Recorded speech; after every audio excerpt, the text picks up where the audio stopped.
રાજ્યભરમાં બિસ્માર રસ્તા, રખડતા ઢોર, રોંગ સાઈડ વાહનો અને ટ્રાફિકની સમસ્યાને લઈ હાઈકોર્ટે સત્તાધીશોનો જબરજસ્ત ઉધડો લીધો છે। સાથે જ હાઈકોર્ટે સ્પષ્ટ શબ્દોમાં કહી દીધું કે જો સત્તાધીશોને પરિસ્થિતિ પર અંકુશ ન હોય તો કાયદાનું પાલન બંધ કરી દો।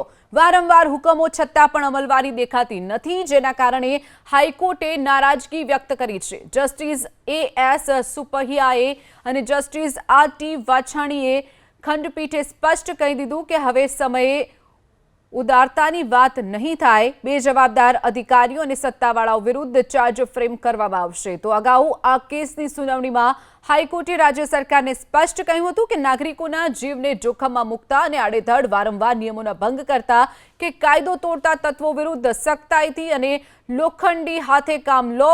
જ્યારે પણ સુનાવણી હોય ત્યારે જ લારી ગલ્લા સહિતના ગેરકાયદે દબાણો, ટ્રાફિક મુદ્દે કાર્યવાહી ન કરો। કાયમી નિરાકરણ આવે તે રીતે અસરકારક અને પરિણામલક્ષી કામગીરી કરવા માટે પણ હાઈકોર્ટે કહ્યું છે।